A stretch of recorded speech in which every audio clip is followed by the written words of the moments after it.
Iată-l, din Norvegia în România, Hyundai Ioniq 6. Al doilea produs Hyundai pe platforma asta a lor eGMP și probabil una dintre cele mai frumoase mașini noi de pe piață. Hai să o chemăm să vină la noi. Hai, vino. Hai, vino, nu fi rușine. Hai. Vino. Mașina anului 2023 în lume. Mașina electrică a anului 2023 în lume și premiul pentru cea mai frumoasă mașină în 2023 în lume. Le-a ieșit? Întrebarea e următoarea. Merită să-ți iei asta în loc de Tesla Model 3? Merită să-ți iei asta în loc de Hyundai Ioniq 5? Norocul nostru e că avem un Ioniq 5 astăzi cu noi, e acolo. Deci dacă avem ceva de comparat, o avem la îndemână. Și întrebarea este de ce întorc proprietarii de Tesla capul după ea și de ce unii râd de mașina asta. Hai, nu uitați că avem două giveaway-uri cu mașini, una la 100.000, una mai devreme, o mașină 0 km și o mașină rulată. Pentru cea 0 km trebuie doar să fie abonat, pentru cea de 100.000 de abonați trebuie să cumpărați piese, nu există o limită de la piese Automoreni, aveți linkul în descriere, livrare în toată țara și prețuri competitive. Gata, nu mai lungim, Hyundai Ioniq 6 cu Smart Park, mașini cu Luci Popa, începe.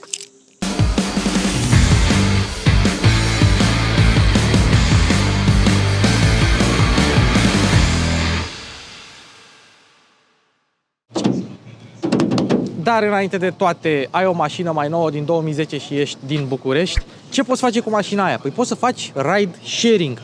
Cum? Uite, mașini cu Luci Popa are o flotă parteneră cu care poți să faci Uber, Bolt, Splash, Black Cab, cam toate firmele astea de ride sharing.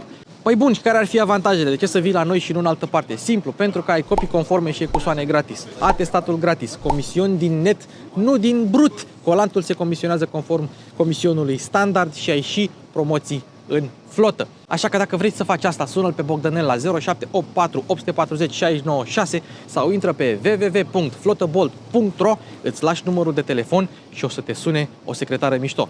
Nu uita să spui că vii de la Mașini cu Luci Popa și vă garantez eu că merită toți banii. Aolo, mai strigat? Am auzit? Stai mă puțin că ăsta e clipul meu. Du-te, pleacă-mă de aici. Da? Baftă. Dacă vrei să-ți iei un Hyundai Ioniq 5, nu 6 în România, un premium cu tracțiune spate, baterie mare, deci cel mai mare range, 44.000 cu rabla.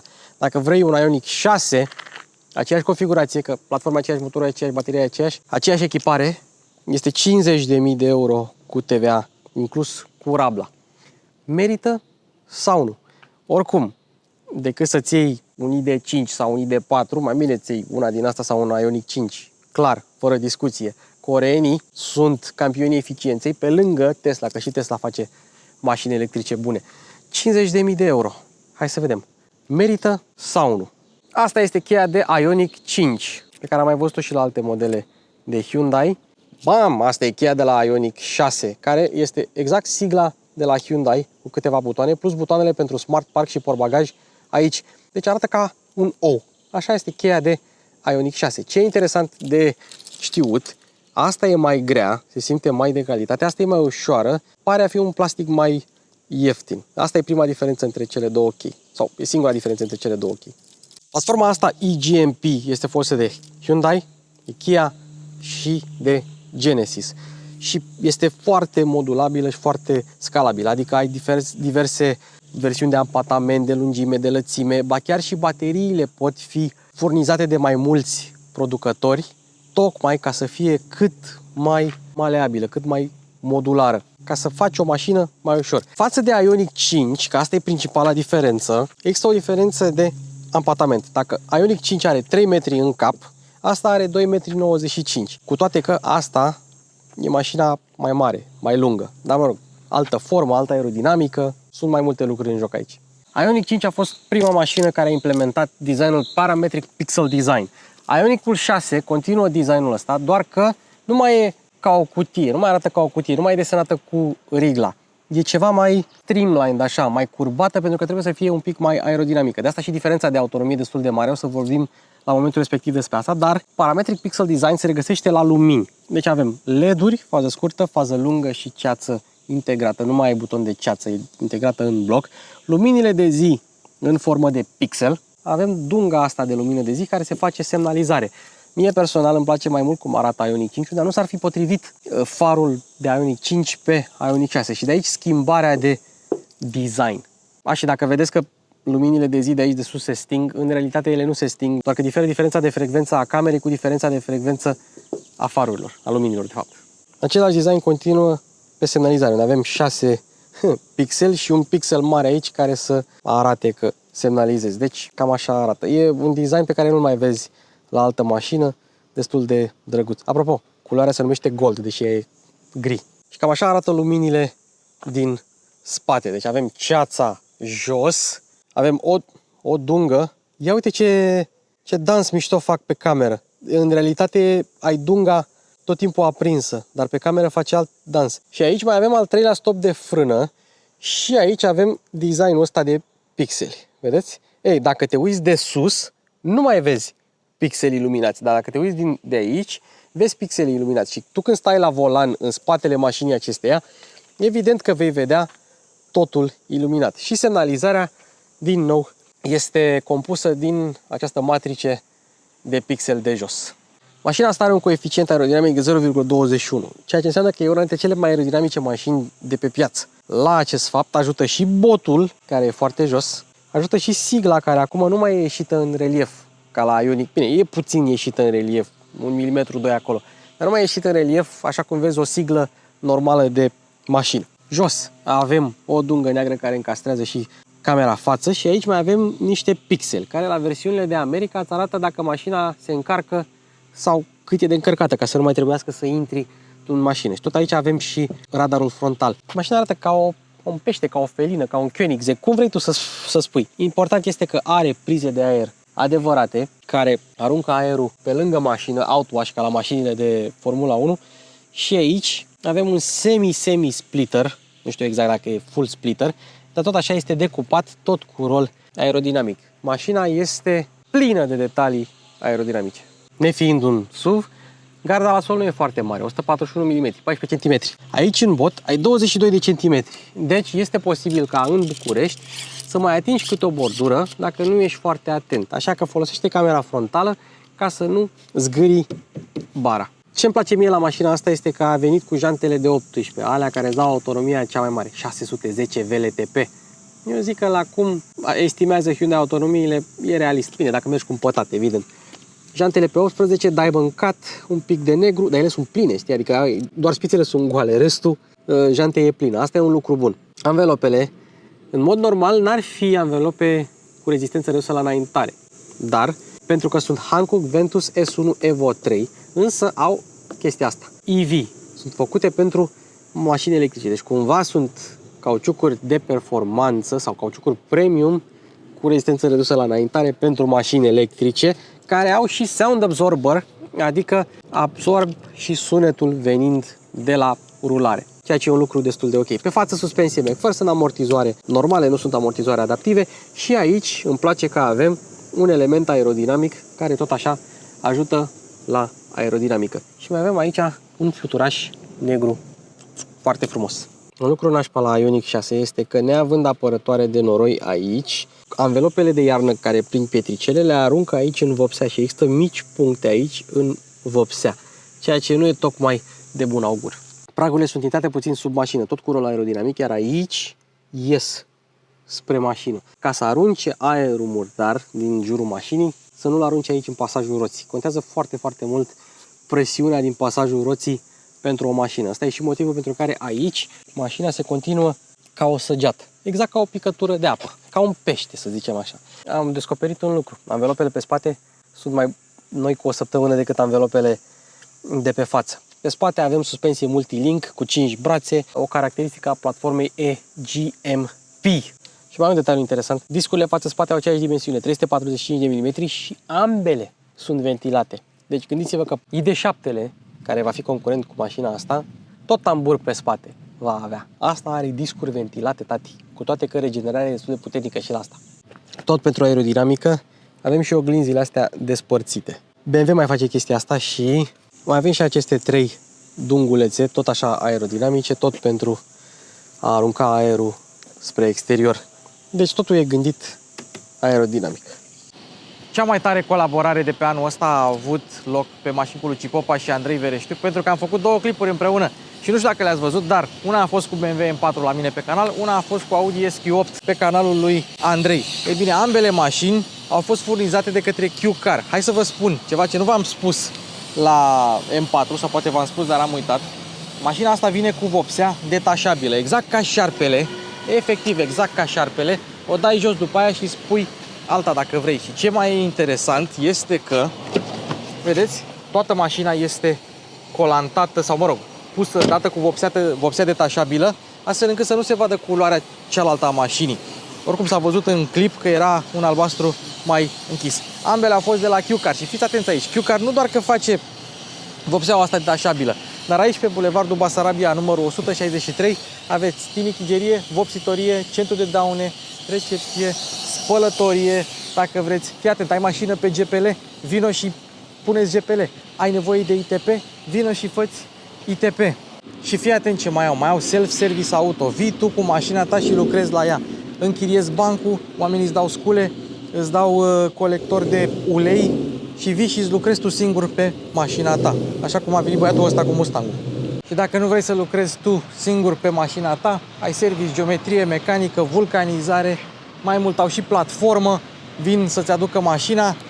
Bă, și dacă nu știi să conduci, au și școală de șofer tot aici să moară Bibi. Și vă spun ceva, dacă îți place să pescuiești, au și magazin de articole de pescuit. Veniți, fraților, la Q-Car. Ceva la care probabil nu v-ați fi așteptat. Antena asta tip rechin este transparentă, tati. Ha! Ce chestii! Și vezi componentele antenei. Spatele zici că e de Porsche 911 cu ducktail. Deci avem una bucată eleron aici, spatele coboară, exact ca la un 911. Sigla este și ea aproape bidimensională, nu tridimensională. Mai avem un eleron aici, flapsuri peste tot, prin jurul stopurilor, tot aerodinamice. În bară mai avem tot așa elemente aerodinamice. Mergem către spatele mașinii și observăm aceste dungulețe. Asta nu știu dacă au neapărat rol aerodinamic, cât rol estetic. Ați văzut cum am dat în frunza aia? Ce tare a fost! Da? Și nu avem difuzor. Deci mașina nu are nevoie de difuzor de aer pentru că nu are nevoie să sugă mașina mai mult. Dacă ai forță de apăsare, crește și rezistența la înaintare. Tu ai nevoie doar ca mașina să fie slippery, să nu aibă rezistență la înaintare și dacă adaugi forță de apăsare, adaugi și rezistență la înaintare. Și de asta nu are difuzor, nu are nevoie să sugă mașina. Dacă lipești mașina de asfalt, e frecarea mai mare și la revedere consum. Deci cam asta este spatele. Aici avem camera spate. Aici avem un pixel care mai are încă 6 pixeli, e butonul de deschidere. Camera nu are stropilici, la fel ca Ioniq 5. Ioniq 6 este scris aici, tridimensional, în spatele unui acestui plastic cu efect de sticlă. Și nici mașina asta nu are ștergător. Asta pentru că e sedan. Foarte rar găsiți sedanuri berline în 3 volume. Deși ăsta, nu știu cum ai putea să berlină cupe în 3 volume, 911, care era Turbo GT, cred că așa s-ar numi cel mai bine. Dar nu ai nevoie de ștergător la asta. La Ioniq 6, pardon, la Ioniq 5 s-au văzut prototipuri acum cu ștergător. Că s-a plâns lumea, mă, că nu e bine fără ștergător. Și la prototipurile de Ioniq 5 n-au pus ștergător. Am văzut mașina pe ansamblu și ce am observat eu e că asemenea lui Ioniq 5 și Ioniq 6 pare mai mare în realitate, e și mai frumos, dar pare mai mare în realitate, sau ambele par mai mare în realitate, decât par în poze. Mașina măsoară 4,85 m lungime, deci e cât un Passat. Are 1,88 m lățime și are 1,50 înălțime. Ampatamentul am spus, 2,95, 2 tone cântărește mașina, 500 de kg sarcină utilă, 750 de kg tractează, fără frână, o tonă jumate cu frână, 80 de kg dacă vrei să pui pe plafon un portbagaj și are un diametru de bracaj de 11,8 metri, care e bun pentru o mașină cu un apartament atât de mare. La unele modele, pe anumite piețe de Ioniq 5 și Ioniq 6, poți să ai în locul acestor oglinzi niște camere care proiectează imaginile pe 2 ecrane în interior. Acum, la anumiți producători Audi gen Lexus sau Lexus, camerele astea sunt mici. La Ioniq 6 sunt destul de mari și la Ioniq 5 la fel, sunt cam butucăroase. La Ioniq 5 Opinci nu ai capota care este peste aripi. Aici ai aripi ca la o mașină normală. Capota are amortizoare, are antifonare doar pe părți. Arată ca niște genunchiere de biciclist. E interesant. Avem franc. Dacă ai versiunea cu 2 motoare, asta e versiunea cu un motor, atunci francul e mult mai mic. Aici ai 45 de litri, o plasă și dacă ai nevoie de un acces rapid la baterie, tragi de capacul ăsta și dacă ai nevoie de un acces rapid la alte componente, mai ai aici un mic flaps. Totodată, aici, pe plasticul ăsta unde stau ștergătoarele, mai ai același motiv de pixeli. Și uite cum au pus tropilicii de lichid de parbriz, l-au pus așa, ridicați pe niște suporți ca să stropească ceva mai bine. Deci nu le-ai integrate. Era mișto dacă erau integrate în ștergători, dar Hyundai încă nu e un brand premium. Poate la Genesis pe viitor. Ce e interesant este că nu o să ți se prindă prea multe frunze în gurile de scurgere pe aici, pe la ștergătoare. Doar aici, în dreapta, poate să-ți mai pice câte ceva. Dar aici, în stânga, într-adevăr, nu pică. Când vrei să faci cunoștință cu Ioniq 6, tot ce trebuie să faci este să dai mâna și ea se deschide simplu ca bună ziua. Bine, trebuie să tragi ca să rămână ușa deschisă. Dacă vrei să o închizi, apeși sau te depărtezi. Dacă vrei să o deschizi, apeși și se deschide. Simplu ca bună ziua. Mânerele astea sunt făcute tot așa cu rol aerodinamic. Dacă vrei să o deschizi din cheie, poți. Hai să vedem. Coboară geamurile. Eu te că coboară, ești nebun la cap. În spate nu coboară de tot, dar tot poți să stai cu mâna pe geam dacă vrei. Hai să vedem. Se închid. Se închid, tati. Și ai și geamuri antiprost. Protecție din asta. Să nu prinzi mâna. Deci, ai cam de toate. Asemenea lui Ioniq 5 și Ioniq 6 are geamuri duble, ceea ce înseamnă că ar trebui să fie la fel de silențios, ba chiar mai silențios, pentru că este mai aerodinamic decât fratele său Ioniq 5. Deschidem ușa, Nelu Ciocanelu intră în acțiune și surpriză, aici se aude un pic de țac. Deci materialul nu e chiar tare, poți să-ți bagi unghia în el. Nu o să facem asta, evident, dar se aude țac ce în material mai tare. Moale, tare. Aici avem grila sistemului de sonorizare Bose, dar doar aici e boxa. Și buzunarele care nu sunt foarte late. Da? Cu toate astea, ia uitați aici, avem buzunar transparent. Du-te, bă! Unde ați mai văzut voi buzunare transparente? Bine, asta se datorează și faptului că cei de la Hyundai folosesc materiale reciclate destul de mult în această mașină. Nu avem comenzi. Oglinzi? Nu. Geamuri? Nu. Încuiere? Nu. Descuiere? Nu. Child lock? Nu. Dar avem mânerul și avem memoriile la scaune, că avem scaune cu memorie. Asemenea lui Ioniq 5, avem aici mânerul. Da, așa tragi de ușă. Ce este mânerul interior.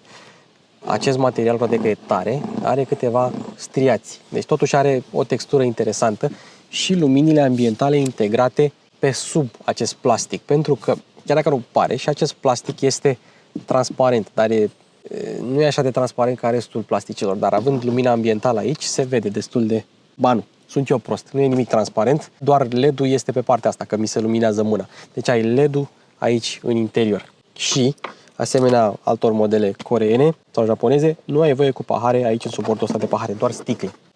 Geam dublu și pe spate.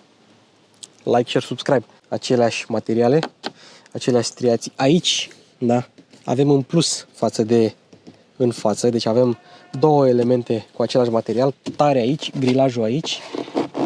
Aici avem tot așa un grilaj în formă de pixel, n-ai voie cu pahare în suportul de pahare, buzunare destul de micuțe, asta e, nu poți să pui sticle mari, dar uitați-vă câte forme, texturi, ce design frumos au implementat cei de la Hyundai. Ușa se deschide și ea destul de mult și la Ioniq 5 se deschide parcă un pic mai mult, dar tot e facil accesul, mai ales că ai apartamentul mare, ușa e și ea destul de mare, intri ușor.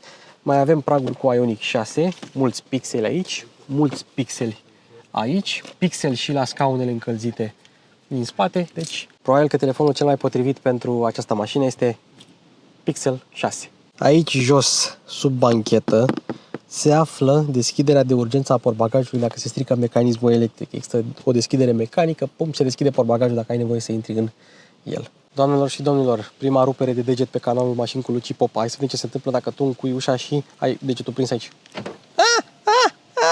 Nu doare așa tare. Portbagajul plin de bagaje, da? Te duci în spate, ai cheia în buzunar și acum...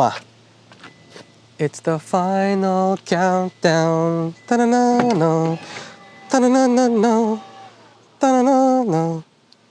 portbagaj electric, doamnelor și domnilor.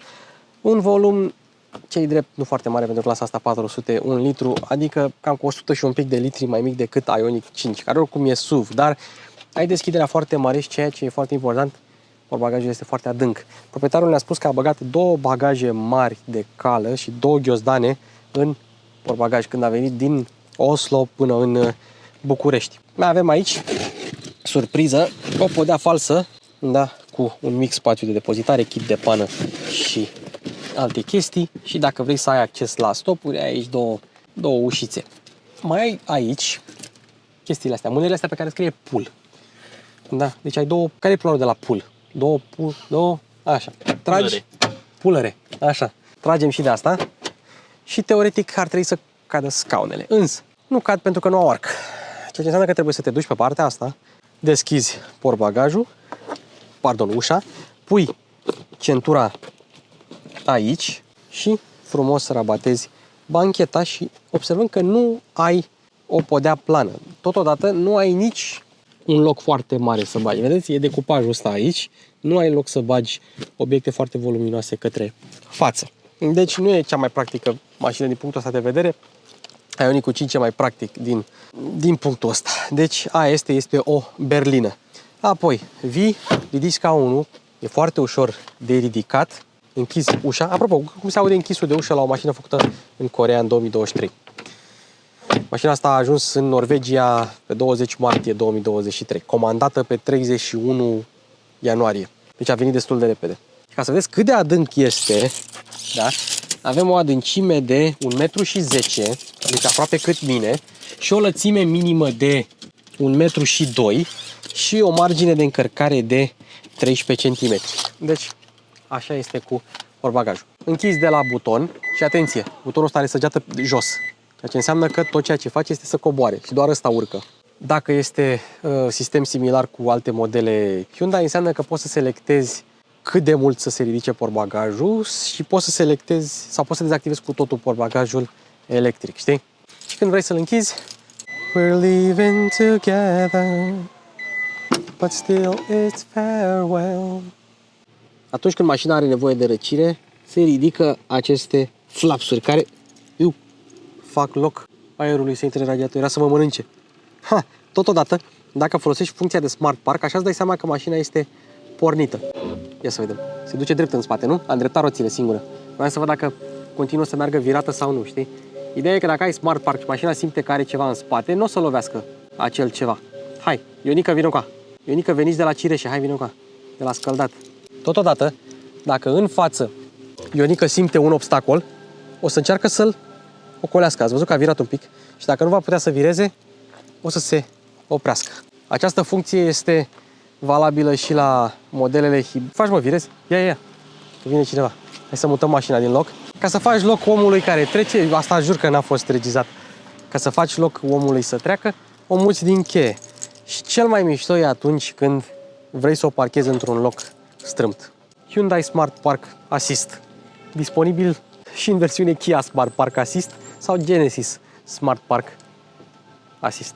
Atât consola față cât și spate sunt gândite să absoarbă impactul și să protejeze pasagerii. Exact ca la o mașină normală. Însă mai are un rol de a proteja și bateria. Și dacă se ajunge la baterie, există o carcasă din oțel de înaltă rezistență care e făcută să țină mai mult bateria în siguranță, să absorbă și el impactul, astfel încât să nu ai probleme cu bateria. Bine, dacă o faci praf în față și praf în spate, mai contează bateria, că oricum o faci daună totală economică. Dar zic și eu așa, mai bine să fii protejat. Și apropo de protecție, Durex are o ofertă pentru voi astăzi. Nu glumesc. Apropo de protecție, 5 stele la testele de siguranță Euro NCAP, 97% pentru pasageri și 90% pentru sisteme de asistență. E tank mașina asta din punct de vedere al siguranței. Asemenea lui Ioniq 5 și asemenea modelelor Hyundai de generație nouă. Și dacă tot am vorbit despre siguranță, să vorbim despre garanție. Ai 5 ani sau, de fapt, ai limită de kilometri. Dar ai limită 150.000 de kilometri, 160.000 pentru baterie și pentru motorul electric. 8 ani, 160.000 de kilometri. Hyundai a integrat motorul și invertorul în aceeași carcasă, scăzând înălțimea întregului ansamblu cu 3 cm, ajutând la scăderea centrului de greutate. Același producător declară că motorul electric este mai eficient cu 10% decât un motor electric al concurenței. Iar aici nu pot să-i contrazic, pentru că mașinile lor mereu au fost eficiente din acest punct de vedere. Și ca să vă spun sau să vă arăt cât de mult contează 10%, eu dacă aș fi cu 10% mai înalt, aș avea 1,80 m. Uite, când soare mai arată auriu mașina, nu știu cum se vede pe cameră. Dacă ai versiunea cu două motoare, motorul față se poate deconecta. Are un deconector de la transmisie și practic poți să mergi în tracțiune spate pentru a-i mări eficiența și automat autonomia. Știți ce zice motorul față motorului spate când se deconectează? I want to break free. Actualmente stațiile de încărcare din Europa poate să încarce de la 400 la 920 de volți. Mașina este construită pe o platformă de 800 de volți, iar atunci când alimentezi de la o stație de 400 de volți, invertorul mașinii transformă curentul de 400 de volți în curent de 800 de volți. Invertorul, pur și simplu. Și am mai descoperit o chestie. Mașina se gâdilă. E fel. Gâdi, gâdi. Gâdi, gâdi, gâdi. Vezi? Gâdi, gâdi. Se gâdilă. La ionicuri, planetarele și rulmenții fac parte din aceeași componentă, reducând costurile de producție și mărind rigiditatea. Ce înseamnă că rezistă la mult cuplu. Rezistă la mult cuplu, poți să-i dai forjă mai mult. Acum mi-am dat seama că mașina asta chiar e un Porsche 911, are motor spate, tracțiune spate. Apropo de tracțiune spate și propulsie, tracțiune și propulsie au aceeași definiție în Dext. Asta cu tracțiune spate și cu tracțiune și propulsie trage fața, pinge spate propulsia, nu. Asta e din cărțile de mecanică de pe vremea comuniștilor. Da? Mașinile de Formula 1 au tracțiune spate și când pilotul are probleme de tracțiune zice I got no traction, știi? Au aceeași definiție. Deci motor spate, tracțiune spate. Versiunea asta 229 de cai putere, 350 Nm. Cântărește 2 tone sau puțin sub 1980 de kg la gol, face 107,4 secunde și prinde 185 de km pe oră. Performanțe similare cu Hyundai Ioniq 5. Evident că la aceiași bani o Tesla va fi mai rapidă, dar aia e. La Ioniq 6 ai două baterii. Una mică cu un motor de 150 de cai putere, una mare cu 229 de cai putere, adică motorul spate, sau versiunea de 326 de cai putere, două motoare, 605 Nm, aceeași baterie, dar cu autonomie mică. Asta e versiunea pe care trebuie să o iei, pentru că ai și performanțe, ai și range și ea prețul e și el destul de ok. Și la platforma asta, cei de la Hyundai au spus că au mărit densitatea bateriei cu 10%. Știți povestea aia? Eu dacă aș avea 10% mai multă înălțime, aș avea 1,80. Deci contează. Ei bine, bateria este atașată de cadrul ăla de oțel de înaltă rezistență prin 8 șuruburi care trec prin interiorul bateriei și astfel fac bateria parte din structura de rezistență a mașinii și întărește rigiditatea torsională. Asta e un lucru foarte, foarte mișto.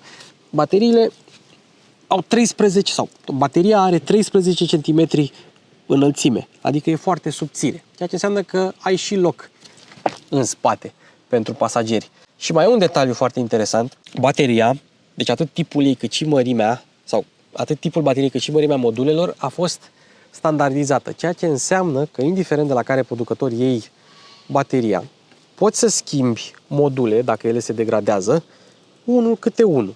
Nu trebuie să schimbi toate bateria. Și acum vine Viorel și zice, ce faci, bă, ți-ai luat electrică, stai să vezi în 2 ani când se schimbi bateria. Și tu îi zici, nu, bă, schimbi și eu modul cu modul. Uite că se poate, da? Nu trebuie să schimbi toată bateria.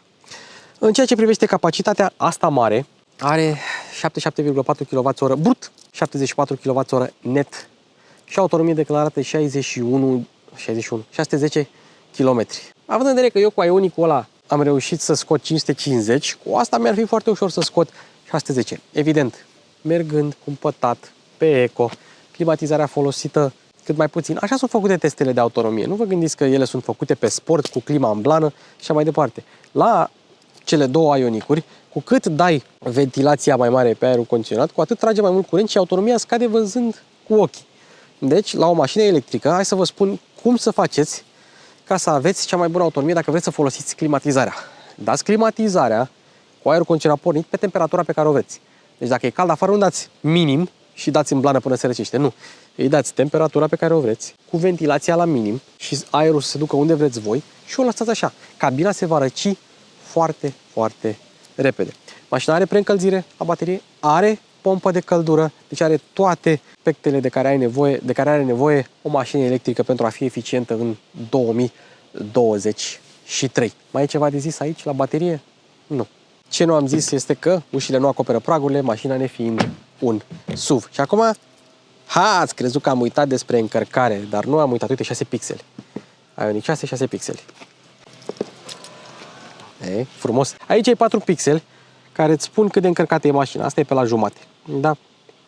Și de aici închizi capacul dacă vrei. Ei bine, cum stăm cu încărcarea? Este simplu. Mașina se poate încărca AC din Type 2 la 11 kW. Adică undeva în 8 ore e gata mașina, de la 0 la 100. Dar, având arhitectură pe 800 de volți, se poate încărca la maximum 233 de kW. Și proprietarul folosește în străinătate stația Ioniq de 350 de kW și efectiv de la 10 la 80% se încarcă în 16 minute. 16, are și copil mic și n-are copilul timp să se joace atunci când stă mașina încărcat, că zice tati, hai să mergem, că s-a încărcat mașina. Deci, uite că se poate. 614 km autonomie, deci a fost 610 la început, acum 614 km autonomia pentru mașina asta declarată. Eu zic că este ok. Și dacă scoți 500, tot e bine. Dacă scoți 450 mergând blan, dacă scoți 400 real mergând câte tare vrei tu, tot e bine, mai ales pentru anul ăsta. Însă, mai e un detaliu interesant, mașina are celebrul sistem V2L de la Hyundai Kia, adică Vehicle to Load. Tu, dacă vrei să îți încarci, nu știu, țigara electronică, dacă vrei să-ți încarci telefonul, dacă vrei să-ți încarci mașina de tuns iarba, poți să faci. Ai un conector care vine din fabrică, îl pui aici și dai curent. Poți dai până la 3,7 kW, ceea ce înseamnă că poți să încarci cu un Hyundai Ioniq 6, un Hyundai Ioniq 5 sau poți să îți încarci gospodăria, să ia curentul. Nicio problemă, tati, ai generatorul. Și am văzut mulți cârcotași, apropo de chestia asta, că vezi, Doamne, ții mașină electrică, dai o cârcă de bani pe ea și dacă vrei să o încarci gratis să pui panouri solare, mai dai încă o cârcă de bani. Bă, dar și atunci oamenii care își cumpără mașini de genul ăsta, de ce au panouri solare? S-a închis singură? Nu știu, am auzit ceva, mi se pare că s-a închis singură.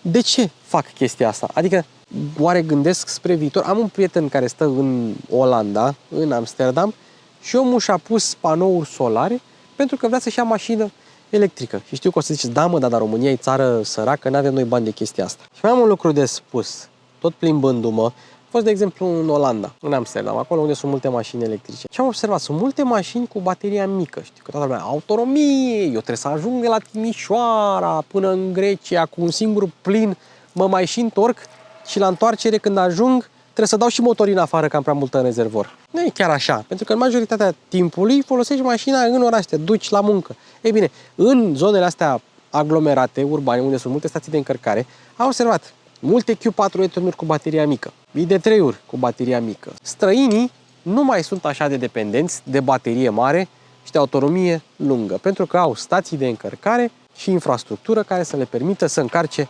destul de repede mașinile lor cu baterie mică sau stații de încărcare acasă stau, stații de încărcare publice, de încărcare lentă, Type 2, da? Sau o încarcă la priză domestică și așa mai departe. Deci, uite că infrastructura prin alte părți merge. Știu că la noi încă nu e chestia asta și nu spun că mașinile electrice vor fi soluția pe termen lung, nici eu nu cred chestia asta, dar e un trend către chestia asta. E un trend.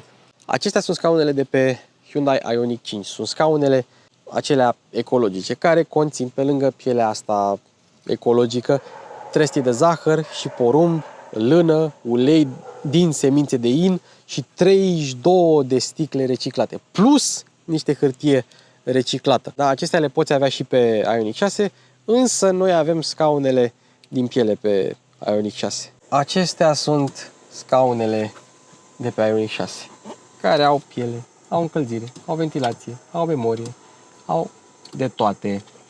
Ce mișto e ventilația. Și mai au funcția asta, funcția de relax, care vine și pe Ioniq 5, dar în versiunea de top. Dacă vrei să te odihnești, ăsta este modul relaxing. Și dacă vrei și la pasager, poți să faci și acolo același lucru. Stai la încărcat 15 minute la stație Ioniq de 350 de kW și te relaxezi. Apropo, știți cât a costat drumul Oslo-București cu mașina asta? la stații de încărcare rapide a costat 200 de euro. 200 de euro, adică 37 de lei pe 100 de kilometri. Și nu s-a mers la consum. Că dacă se mergea la consum, văleu. 2700 de kilometri. Pedalierul, asemenea lui Ioniq 5, are un plus pe accelerație și un minus pe frână. Ca bornele de la baterie, plus minus. Și mai avem și aici modelul ăsta de pixel, aici pe footrest. Ce mă? Nu nimic, mă. Acesta este volanul același de pe Ioniq 5. Câteva diferențe. În primul rând, butoanele sunt puțin, dar foarte puțin diferite. Din câte știu, astea sunt inversate. Deci ai pilotul pe partea asta. Așa se întâmplă la modelele Kia, de obicei invers față de modelele Hyundai. Rotița asta cu modul de rulare este aceeași, e tot teșit, tot piele. Interesant este că deși mașina are multe materiale reciclate la interior, tapiserie economică, ecologică și așa mai departe, pielea de pe volan va fi mereu piele naturală. Da? Este reglabil manual, pe înălțime, pe adâncime, ai multiple reglaje, în rest manetele sunt aceleași, inclusiv schimbătorul și restul manetelor, padelele sunt și ele. Parcă sunt altfel la Ioniq 5, parcă nu au zimții ăștia aici. Ceea ce vedeți acum este Harry Potter ducându-se să vadă dacă avem zimții la padele la Ioniq 5. I-a zis, șefule? Sunt la fel. Sunt la fel? Da. Hai. La Ioniq 6 însă, acești 4 pixeli, că nu scrie nici Hyundai, nici Ioniq, nici 5, nici 6, nici nimic, acești pixeli sunt iluminați, pe când la Ioniq 5 nu sunt iluminați, sunt fixi. Da? Și aici îți dai seama, uite, dacă pui comanda vocală sau dacă o pui în marșarier, vezi? This feature is not supported. Ok, comanda vocală nu e suportată, dar dacă pui marșarier se face roz și mai are diverse funcții de genul ăsta. Deci au iluminat și ei LED-urile. Iar în mod normal se cam pupă cu lumina de la schimbător și de pe volan și cu lumina de la climatizare. Dacă vă întrebați unde erau butoanele pentru oglinzi, sunt aici. Și restul butoanelor, da, priza, portbagajul, USB-ul și frâna de parcare electrică, toate sunt montate aici, ca să nu încarci ușa de butoane inutile, băi băiatule. Și atunci, probabil că vă întrebați, bă, Luci, dar unde sunt butoanele de geamuri? Mașina asta n-are geamuri? Ba da, uite-le aici. Foarte mișto, pe consolă, ceea ce Ioniq 5 nu are. Impuls, impuls, impuls, pe toate cele 4 geamuri și child lock foarte frumos. Aici, încuiere, descuiere și auto hold. Deci avem toate butoanele astea pe consolă. De ce l-au pus aici? Nu știu. De ce au pus consolă când putea să fie lisită ca la Ioniq 5? Nu știu, probabil că mașina asta vrea să fie ceva mai sportivă. Dar aici sunt butoanele pentru geamuri. Te obișnuiești destul de repede cu ele, că dacă nu ai transmisie aici, ai schimbătorul aici, la revedere. Hai să vedem materialele la interior.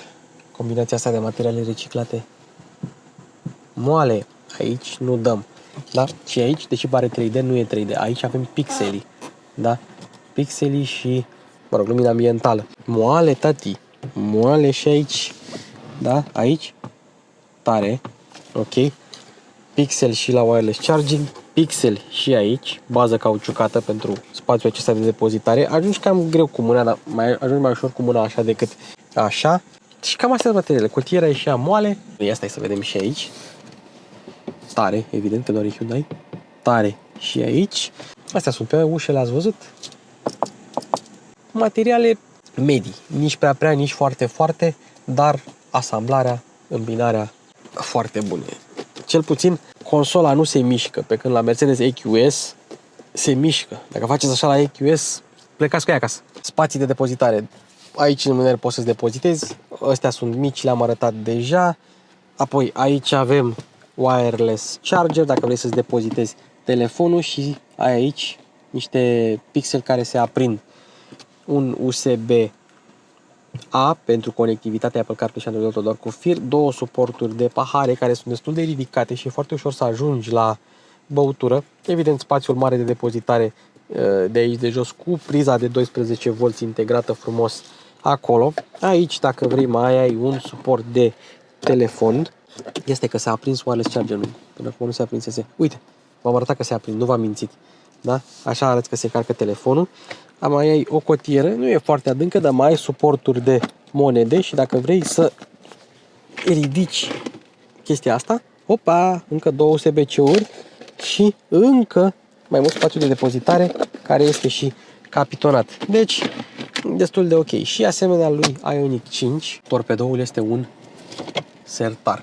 Apropo, ce am uitat să zic, ai airbag central. Știți cum se ciondănesc oamenii în cuplu? Da, dacă când faci accident, e bine să nu te ciondănești, să nu dai cap în cap și ai airbag central. Și acum să vedem ce se întâmplă când pornești. Deci, fac și un dans. Acum hai să vorbim despre ergonomie. Pe volan te obișnuiești ușor cu butoanele, modurile de rulare, aici frumos manetele. Ce e foarte mișto la Hyundai? Dacă tu folosești ștergătoarele, îți arată în ce treaptă ești. Asta e foarte mișto și nu numai. Da, pentru că dacă o pui în drive, ai senzorii de parcare și dacă semnalizezi, vezi unghiurile moarte aici. Și Tesla a copiat funcția asta de la Hyundai Kia. Ok, aici te obișnuiești cu oglinzile, nu umbli des la ele, aici cu geamurile te înveți ușor, climatizarea e destul de simplă, iar toate butoanele astea sunt destul de intuitive, toate scurtăturile tune, volum, buton programabil, camerele dacă vrei să vezi unghiurile de cameră 3D totuși. Mașina este albă indiferent de ce culoare ai tu pe mașină, dacă vrei mai multe unghiuri din nou. Da, deci destul de ergonomic. Există o diferență totuși. Chiar dacă butonul de start e ca la Ioniq 5 aici nu scrie climate ca să intri în motorul de climatizare. Deci e o funcție de ergonomie în plus. Și aici temp. Te duci la scaune ventilate, încălzite și așa mai departe. Aici umbli. Însă la Ioniq 5 aici ai colder și warmer. Efectiv îți arată că aici dai mai cald și aici dai mai frig. Și nu ai scurtătură pentru meniul de climatizare la Ioniq 5. Deci s-au gândit la chestia asta în plus. Probabil că Ioniq 5 Facelift va avea și chestia asta. Senzorii de parcare, deci destul de ergonomic. Ai USB-A pentru Apple CarPlay, Android Auto doar cu fir și USB-C-uri pentru toate celelalte 4 USB-uri din mașină. Baza cauciucată de la suportul de pahare se poate scoate ca să poate fi curățat. Aici nu, iar baza capitonată din cotieră se poate scoate. În rest, mașina stă bine pe ergonomie. Ai parasolar cu luminiță, dacă vrei să stingi lumina, doar dai cu parasolarul se închide singur. Nu știu dacă se extinde, nu prea fac eu. Se extinde. Oh, frumos! 2 mașini consecutive la test care au avut parasolar care se extind. SL și Ioniq 6. Oglinda este electrocromă. Per total, mașina stă bine pe ergonomie. Un plus la capitolul ergonomie este consola asta înaltă pentru că toate comenzile la îndemână. Wireless charging, USB, suportul de pahare, geamuri și așa mai departe. Ajungi ușor la ele. Scaunele în sine sunt destul de confortabile. Evident, se pot regla. Hyundai stă bine pe scaune. Nu am găsit nimic de regulă cu scaunele la Hyundai în ultima perioadă. Poate doar la Tucson, dacă ți iei pielea albă, se tocește și se murdărește destul de ușor.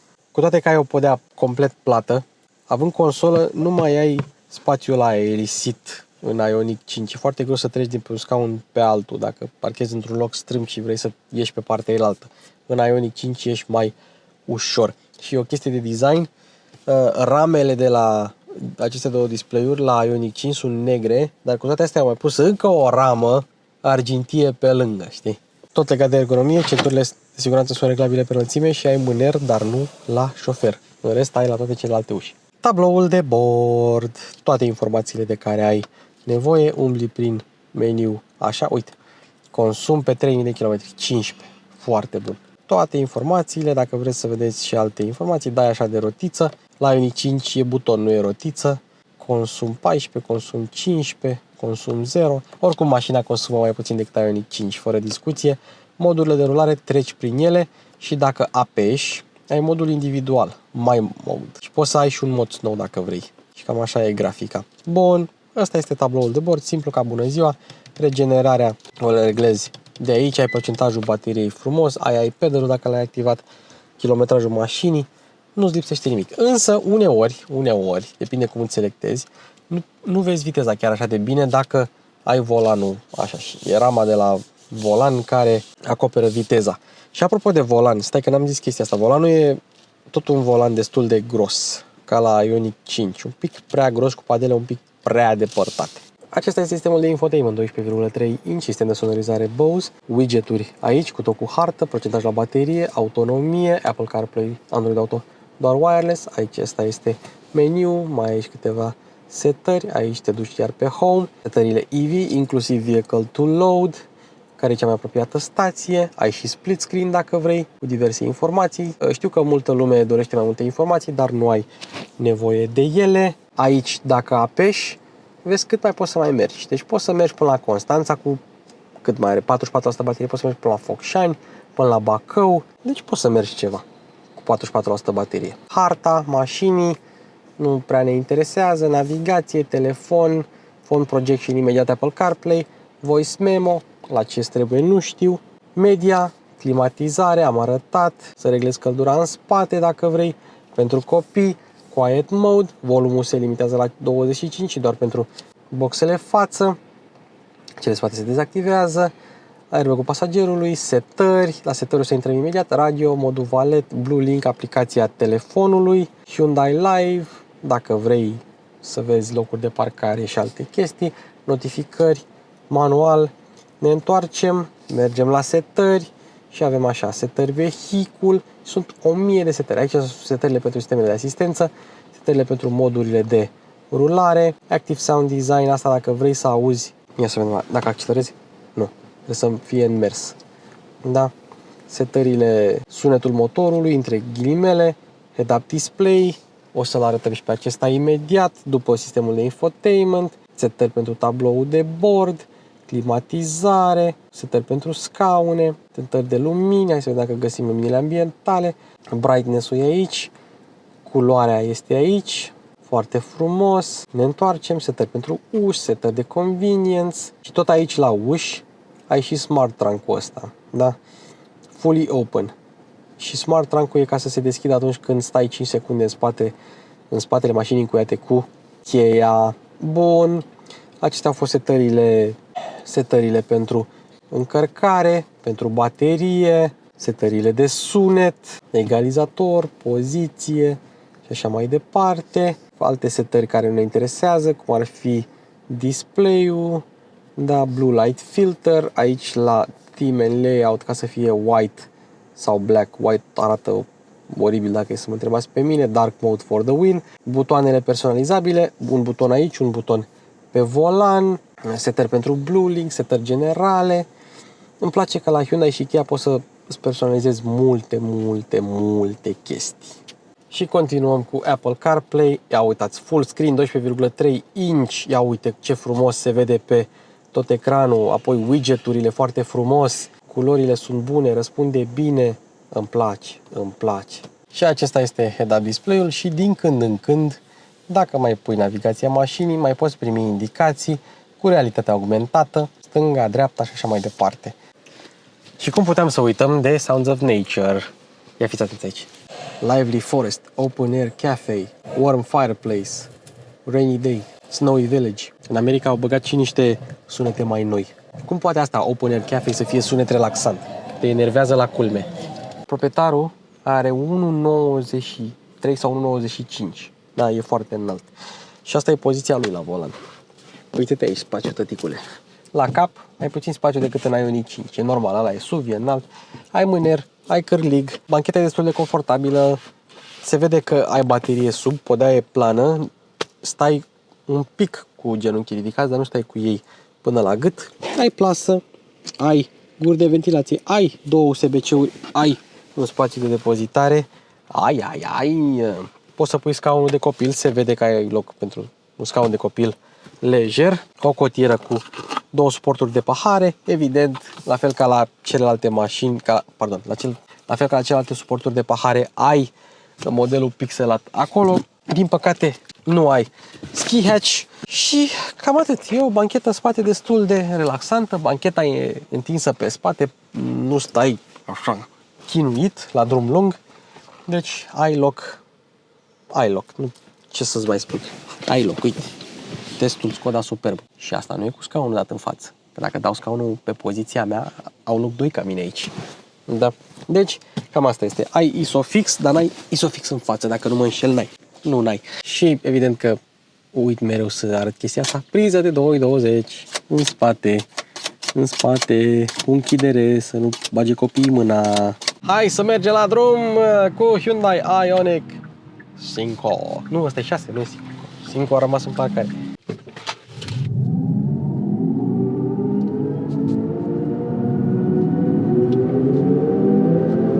Suta. Ce sunet mișto de motor are. Mă rog, de motor. E în difuzoare. Ui! Hai să o încetinim. Acum eu încetinez din padelă. Da? Folosesc regenerarea aia forțată când ții apăsat pe padelă.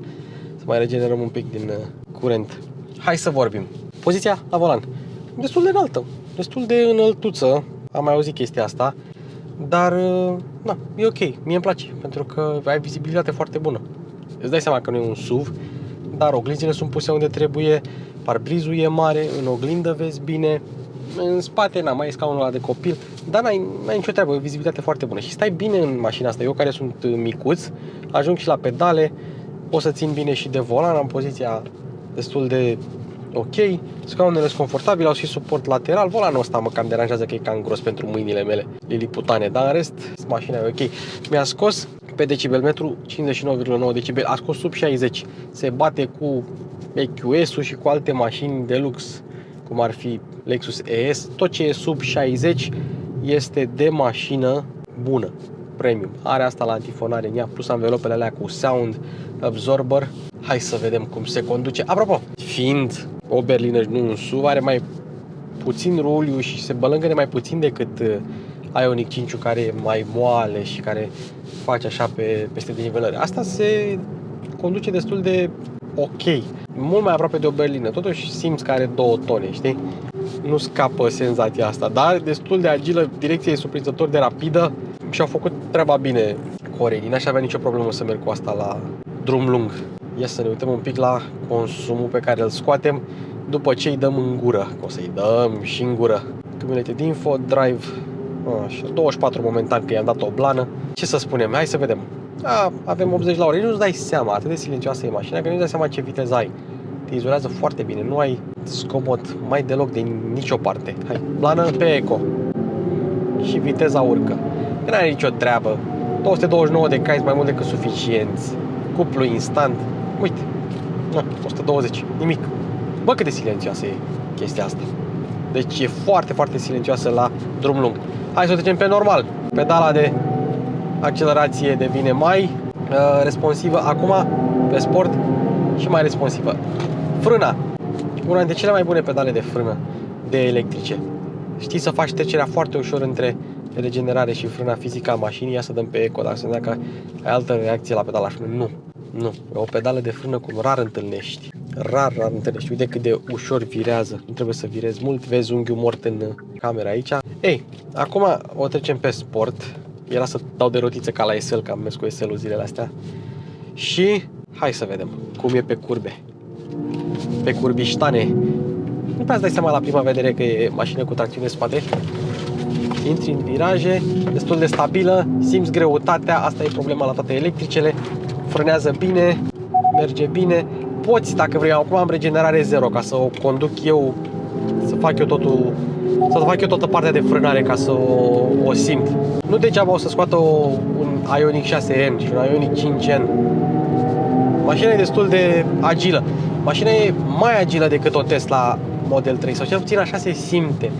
Pentru că la aderență pură nu cred eu că e una peste alta cu mult, știi? Dar e vorba de cum se simte mașina. Să-i dau blană așa, efectiv, să fac cum fac proprietarii de Tesla. Evident, versiunile mai puternice, 300 și ceva de cai, ați văzut pe V6 la mine. De fapt, nici eu nu am testat. Pe Ioniq 5, când am testat eu Ioniq 5 cu 2 motoare, ăla într-adevăr era mai snappy așa. Da, și asta e, n-ai treabă. Ia să vedem. Trebuie un viraj. Ia uite. Destul de neutră. Ioniq 5 mai fugea de fund. Și că Ioniq 5 fuge mai mult decât asta de fund dacă o bruschezi așa în vedea. Hopa! Fuge și asta, fuge și asta. Trebuie să fii totuși pregătit să o prinzi. Dar nu, în general e o mașină foarte, foarte sigură și mult mai plăcută la condus decât ai vrea. Cu toate că ai susținere laterală, dar uneori mai cazi din scaun. Ce-mi place e cum virează, adică virează foarte bine pentru ampatamentul ăsta atât de lung. Și dacă n-ar fi atât de înalt, și Ioniq 5 s-ar comporta într-un mod similar. Hai să vedem. Nivelări, suspensia nu e nici prea fermă, nici prea moale. E ok.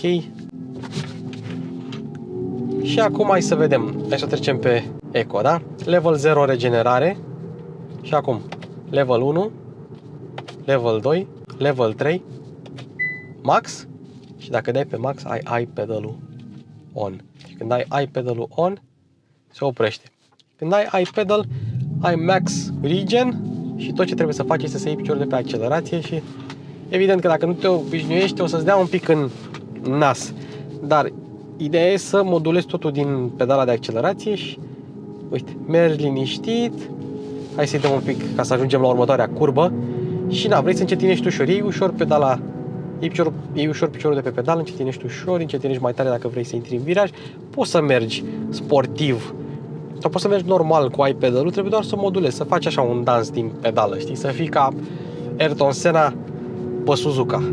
Și dacă nu vrei să faci asta, o lași pe 0. Frânezi tu totul. Da, și modulezi din pedala de frână, regenerarea și frânarea și așa mai departe. Sau poți să faci chestia asta. Dai pe auto.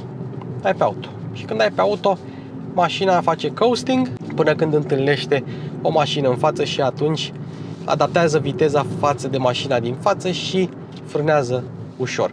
Asta până la o anumită viteză când trebuie să intervii tu cu pedala de frână, pentru că, nu știu, merge până pe la vreo 15 km pe oră, 20, undeva pe acolo. Dar e un mod foarte eficient să ai regenerarea pe auto. Și mai există o găselniță. Dacă din întâmplare, nu știu, vrei să încetinești la semafor și tu ești cu regenerarea pe auto, mașina nu detectează niciun obstacol în față, ce faci? Ia fii atent aici. Ți-ai apăsat pe asta, pe padela din stânga și mașina încetinește cu toată puterea ei de regenerare. Fii atent aici. S-a oprit. În momentul în care dai drumul la padelă, ea este oprită, deși mașina nu are autohold-ul activat. Da? Acum activăm autohold-ul și abia acum s-a activat autohold-ul. Deci mașina o ține din frâne sau tot din autohold. Nu știu cum e, că nu e autohold, o ține din frână. Dacă tu o încetinești și o oprești cu iPad-ul sau cu auto. Da? Deci ai mai multe tipuri de regenerare. Chestia asta e foarte, foarte mișto. Să modulezi tu regenerarea, să te joci tu cu ele. N-ai niciun stres, tăticule.